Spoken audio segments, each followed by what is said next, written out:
Hello student, today I explain you chapter number 2 polynomial of class 10th।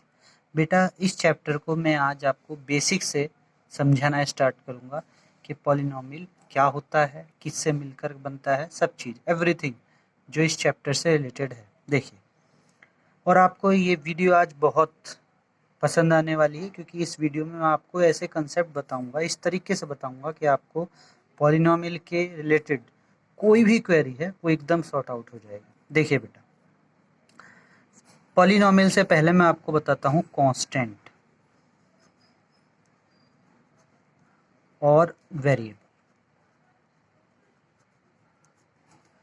Constant क्या होता है और variable क्या होता है, सबसे पहले मैं आपको इन दोनों के बारे में बताने जा रहा हूँ। पॉलिनोमियल स्टार्ट करने से पहले आपको कांस्टेंट और वेरिएबल के बारे में पता होना चाहिए। कांस्टेंट होता है जो किसी भी प्लेस पर किसी भी सिचुएशन में चेंज ना हो। वो वैल्यू जो किसी भी प्लेस पर और किसी भी सिचुएशन में चेंज ना हो उसे हम कांस्टेंट बोलते हैं। जैसे 1, 2, 3, -1, -2, -3, ये वैल्यू ऐसी हैं और अप टू इन्फिनिटिव ये वैल्यू ऐसी हैं जो किसी भी प्लेस पर और किसी भी सिचुएशन में चेंज नहीं होती। मैं आपको इसको एक एग्जांपल से समझाता हूँ। देखिए, मैं इंडिया में हूँ। इंडिया में इसको क्या बोलते हैं आप जानते हो, 1, इसको क्या बोलेंगे 2, इसको क्या बोलेंगे 3।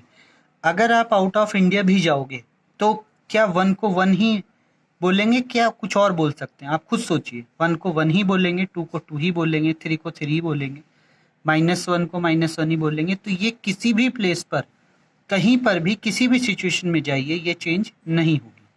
तो इसका मतलब कांस्टेंट क्या होता है? No change value, no change value. Okay, अब आते हैं वेरिएबल। वेरिएबल क्या होता है? वेरिएबल होता है जो according to the situation vary करे। वेरी मतलब चेंज हो, ठीक है। ये according to the situation change होता है, तो इसलिए हम इसे क्या बोलते हैं? वेरिएबल। ओके बेटा, तो वेरिएबल क्या होता है? Change according to the situation, okay, depending on situation.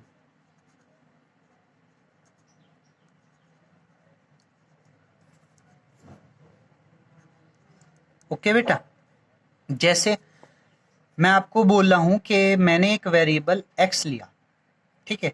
ये एक वेरिएबल मैंने मान लिया। अब इसकी वैल्यू मेरे अकॉर्डिंग 2 हो सकती है, किसी और के अकॉर्डिंग इसकी वैल्यू 3 भी हो सकती है, और किसी के अकॉर्डिंग इसकी वैल्यू 4 भी हो सकती है। यानी कि पर्सन टू पर्सन इसकी वैल्यू वेरी करेगी, चेंज होगी। तो इसको हम बोलते हैं वेरिएबल। ओके बेटा, अब अगर मैं इन दोनों को कंबाइन कर दूं, अगर मैं इन दोनों को कंबाइन कर दूं तो ये वैल्यू एक पॉलिनोमियल बनाती है। ओके बेटा, अगर मैं इन दोनों को कांस्टेंट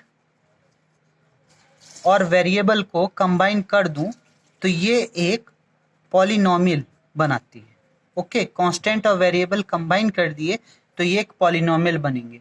अब आप कहोगे कि सर कैसे?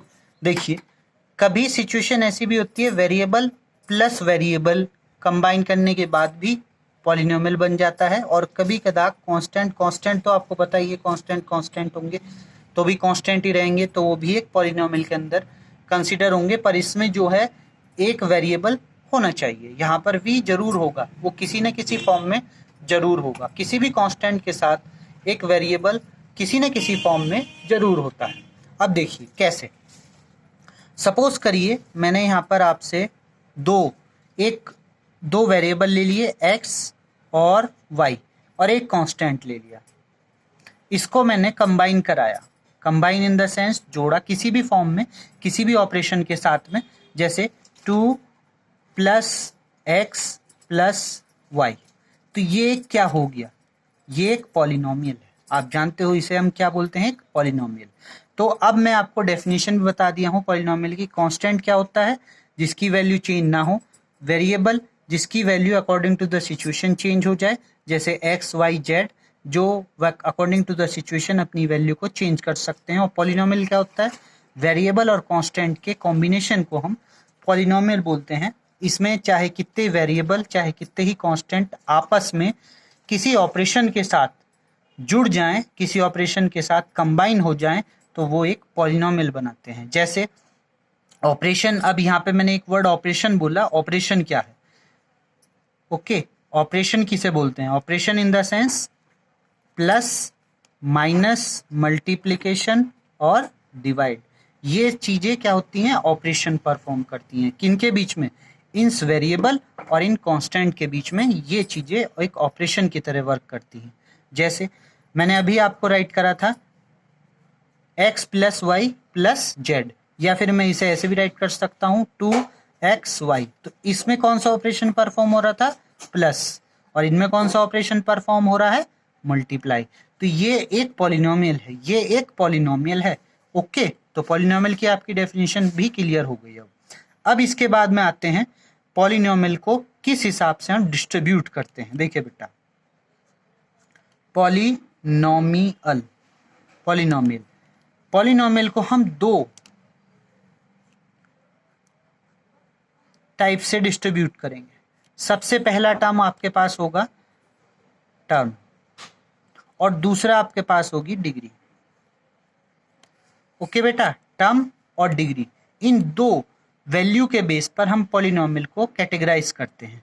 अब इससे पहले मैं आपको एक चीज और बताना चाहता हूं। कई स्टूडेंट्स पॉलिनोमियल और इक्वेशन, एक इक्वेशन वर्ड भी आपने सुना होगा, इस वर्ड में कंफ्यूज रहते हैं कि ये होता क्या है, पॉलिनोमियल और इक्वेशन में क्या डिफरेंस है। सबसे पहले मैं आपको आज इसका भी डिफरेंस आपको बताने जा रहा हूं। देखिए, पॉलिनोमियल मैंने आपको क्या बताया?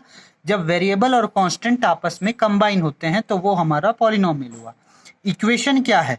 जब इसी पॉलिनोमियल को, जैसे मैंने सपोज करो ये पॉलिनोमियल लिया, अब इसी पॉलिनोमियल के साथ इक्वल टू रख के मैं इसके साथ कोई वैल्यू रख दूं, सपोज करो मैंने यहाँ पे 0 रख दी, या और कोई वैल्यू रख दूं, 1 रख दूं, 2 रख दूं, तो ये जो पॉलिनोमियल है अगर इक्वल टू के साथ परफॉर्म होगा तो ये अब एक इक्वेशन बन जाएगी।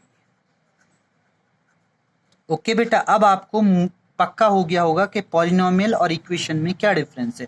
पॉलिनोमियल के साथ अगर हम इक्वल टू का साइन और उसकी वैल्यू रखते हैं, इक्वल टू का साइन लगा करके उसकी वैल्यू रखते हैं, तो वो हमारे पास इक्वेशन होती है।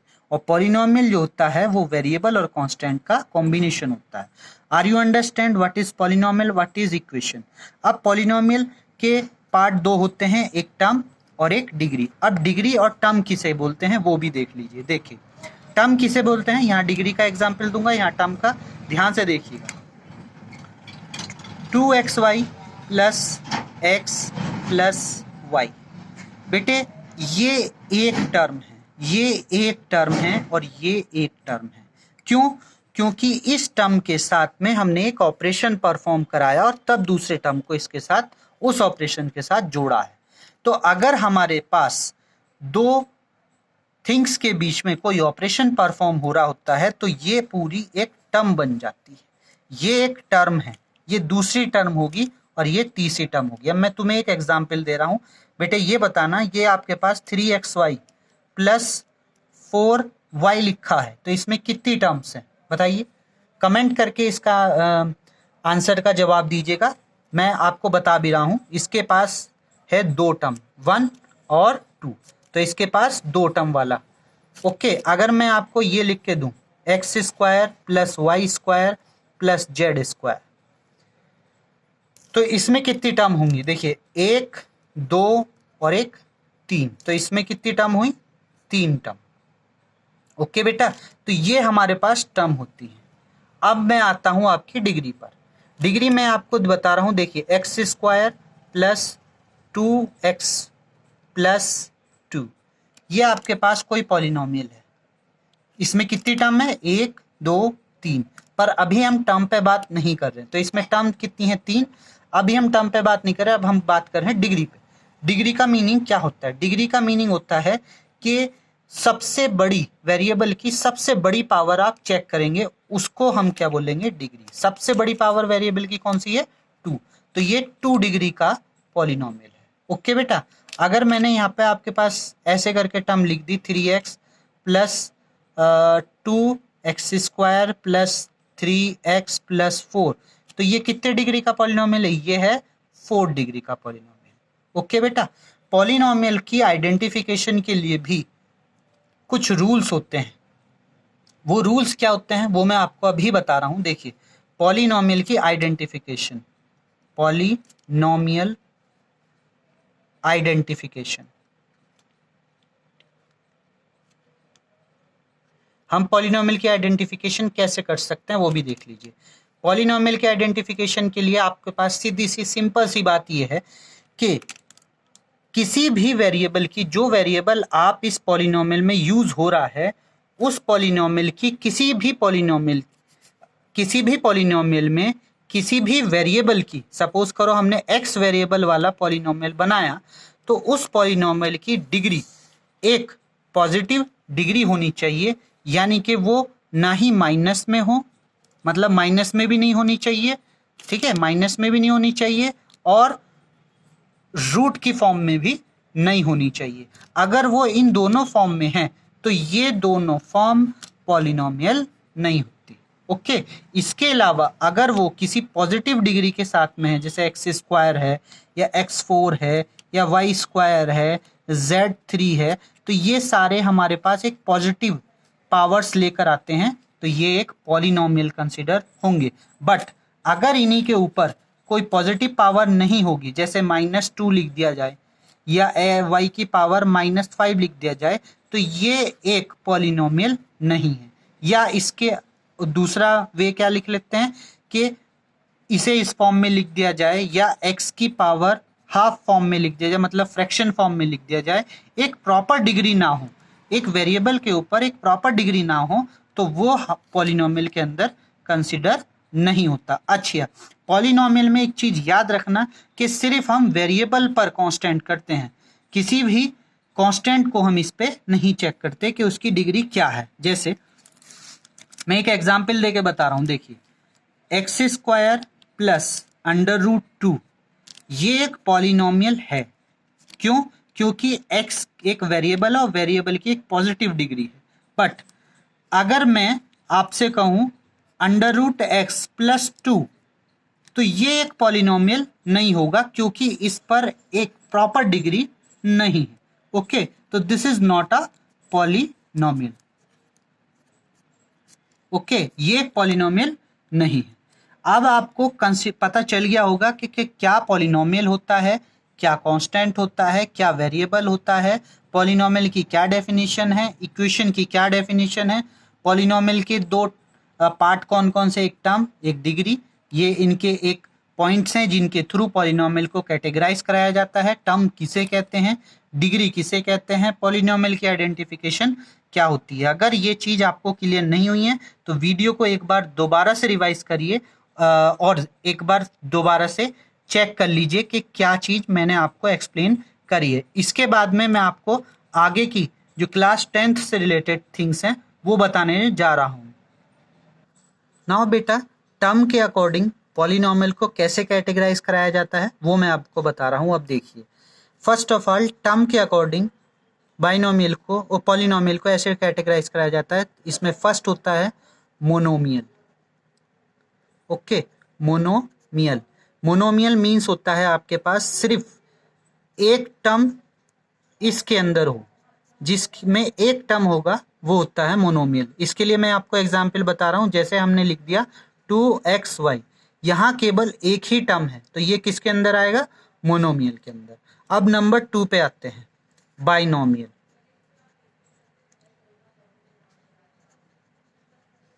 Okay, binomial, binomial means two term. Okay, two term means के जस्ट लाइक दैट, कि जिसमें दो टर्म होंगे वो बाइनोमियल होगा। जैसे 2x प्लस वाई, इसमें कितने टर्म है, एक ये टर्म है और एक ये टर्म है, तो इसमें दो टर्म हो गए, तो दो टर्म बाइनोमियल के अंदर आते हैं। अब तीसरा है आपके पास trinomial. Trinomial means three term, जिसके अंदर थ्री टर्म हो। जैसे x plus y plus z, यहाँ फर्स्ट टर्म ये है, सेकंड टर्म ये है और थर्ड टर्म ये है, तो इसमें 3 टर्म हो गए, तो ये क्या बन गया आपका ट्राइनोमियल। तो मोनोमियल जिसमें 1 टर्म हो, बाइनोमियल जिसमें 2 टर्म हो और ट्राइनोमियल जिसमें 3 टर्म हो। तो ये आपके पास मैंने आपको ये चीज बता दी। इसके बाद में आता है, वैसे पॉलिनोमियल कई टाइप के होते हैं, इसके आगे भी होते हैं, टर्म के अकॉर्डिंग बहुत सारे हो सकते हैं, जैसे 4 टर्म का और बनता है, बट अभी जो आपके बेसिक क्लास में है वो मोनोमियल, बाइनोमियल और ट्राइनोमियल है, तो अभी आपको इन्हीं के लिए जस्टिफाई करके चलना है। देखिए अब इसके बाद डिग्री के अकॉर्डिंग हमारे पास होता है लीनियर, ओके, लीनियर पॉलिनोमियल।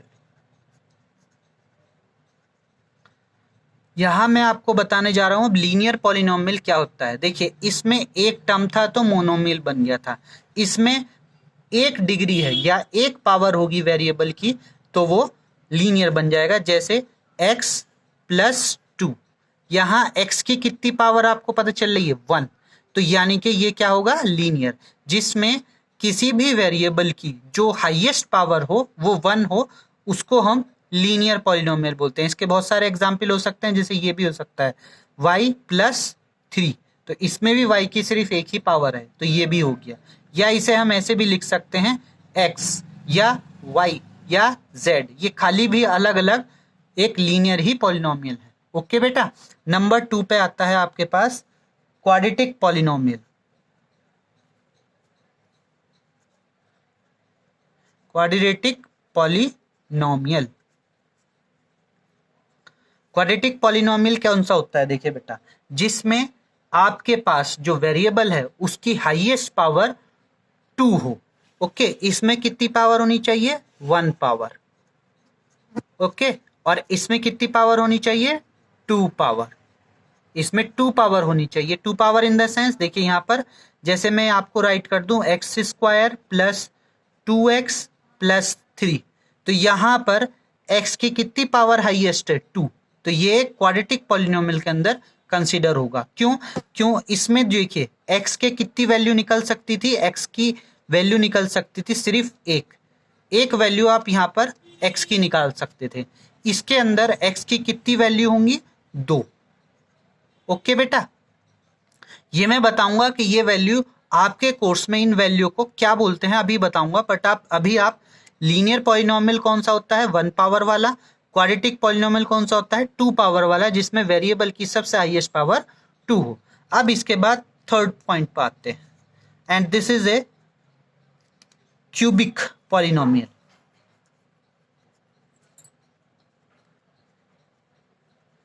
अब आप देखेंगे क्यूबिक पॉलिनोमियल क्या होता है। क्यूबिक पॉलिनोमियल का मीन्स होता है जिसमें 3 पावर हो, किसी भी वेरिएबल की सबसे ज्यादा पावर 3 हो। जस्ट लाइक आपके पास जैसे x की power 3 plus 2x square plus 3x plus 4, ये आपके पास पॉलिनोमियल है, तो इसमें सबसे हाईएस्ट पावर आपकी कौन सी है 3, तो ये किसके अंदर आता है क्यूबिकल पॉलिनोमियल के, क्यूबिक पॉलिनोमियल के अंतर्गत ये पॉलिनोमियल को कंसिडर करा जाएगा। अब इसमें x की कितनी वैल्यू होंगी 3 वैल्यू होंगी। ओके बेटा, यानी कि जिसमें x की मैक्सिमम 3 वैल्यू होंगी वो क्यूबिकल पॉलिनोमियल, 2 वैल्यू या 2 पावर हो क्वाड्रेटिक और 1 हो तो लीनियर। ये आपको पूरा कैटेगराइज आपको पता चल गया होगा कि पॉलिनोमियल किस टाइप से। अब हमारे जो चैप्टर नंबर 2 है उसमें हम इन्हीं सारी इस वाले पूरे पॉइंट्स पर डिस्कस करेंगे। ओके, अब मैं आपको जो चैप्टर की बेसिक थिंग्स है उसकी तरफ लेके चलता हूं। सबसे पहले मैं आपको बताता हूं जीरोस क्या होते हैं और कोफिशिएंट क्या होते हैं। सबसे पहले मैं आपको ये दोनों चीजें जा रहा हूं, जीरोस क्या होते हैं और coefficient. First point zeros, second point coefficient. देखिए बेटा, जीरोस मींस जैसे मैंने अभी आपको एक चीज बताई थी कि अगर मैं पॉलिनोमियल लूं x square plus 2x plus 3, तो ये किस टाइप का पॉलिनोमियल है क्वाड्रेटिक। ओके, तो क्वाड्रेटिक पॉलिनोमियल में वैल्यू x की कितनी होंगी 2 वैल्यू ज्यादातर हो सकती हैं फर्स्ट, और यानी कि 2 वैल्यू इसकी हो सकती हैं, इससे ज्यादा वैल्यू इसके अंदर इसकी नहीं होंगी। x की कम से कम हम 2 वैल्यू रख सकते हैं, उससे ज्यादा इसमें x की वैल्यू नहीं आएगी। यानी कि ये दो लीनियर वैल्यू का, दो लीनियर पॉलिनोमियल्स का कॉम्बिनेशन होता है। जैसे फर्स्ट मैंने ये रख लिया और सेकंड मैंने ये रख लिया, तो ये इन दोनों का एक कॉम्बिनेशन है। ये मैंने एग्जाम्पल दिया है, जरूरी नहीं है कि इसकी वैल्यू यही आएगी, बट ये मैं सिर्फ एक एग्जाम्पल दे रहा हूं कि क्वाड्रेटिक पॉलिनोमियल दो लीनियर पॉलिनोमियल की मल्टीप्लिकेशन से जनरेट किया जा सकता है। तो इसमें x की कितनी वैल्यू हो सकती है? 2, एक ये और एक ये। अगर मैं इससे x की कोई वैल्यू निकाल लूं और इससे अलग से कोई x की वैल्यू निकाल लूं, वो कैसे निकाल लूंगा? देखिए x प्लस 2 को इक्वल टू 0 रखो, तो x की वैल्यू एक तो हो जाएगी -2। अब इससे निकाल लूंगा तो x प्लस 1 is equal to 0, x is equal to -1। तो एक ये है और एक ये है, ये दो वैल्यू अलग अलग आ गई। तो ये दोनों वैल्यू इस पूरे पॉलिनोमियल के लिए, इस पूरे पॉलिनोमियल के लिए इसके जीरोस की तरह वर्क करेंगे। ओके बेटा, इसकी वैल्यू ये नहीं है। काफी आप ये सोचोगे कि सर ने इसकी वैल्यू ये राइट कर दी है तो ये तो गलत है, पर हाँ ये वाकई में गलत है। ये अलग पॉलिनोमियल, ये अलग क्वाड्रेटिक पॉलिनोमियल है और ये अलग क्वाड्रेटिक पॉलिनोमियल है। मैंने आपको दोनों अलग अलग तरीके से बता दिया। क्वाड्रेटिक पॉलिनोमियल को आप ऐसे भी राइट कर सकते हो, तो इसमें 2 पावर आएंगी, और ऐसे राइट करोगे तो इससे भी क्वाड्रेटिक पॉलिनोमियल जनरेट किया जा सकता है। तो आपके पास देखिए, आप जीरोस भी आप समझ गए होंगे। जीरोस क्या होता है कि किसी भी पॉलिनोमियल में x की या वेरिएबल की कोई वैल्यू, जितनी वैल्यू होती हैं वो उसकी जीरोस बोली जाती हैं। जैसे सपोज करो मैंने आपको ये दे दिया x² -4x + 5, ये आपके पास कोई भी क्वेश्चन है। अब मैं आपसे कहूं कि इसमें कितने जीरोस होंगे, तो आपको पावर से ही जस्टिफाई कर लेना होगा कि इसमें कितने जीरोस हो सकते हैं? 2, क्योंकि इसकी पावर 2 है। x की आप 2 वैल्यू यहां से इस पॉलिनोमियल से ला सकते हैं।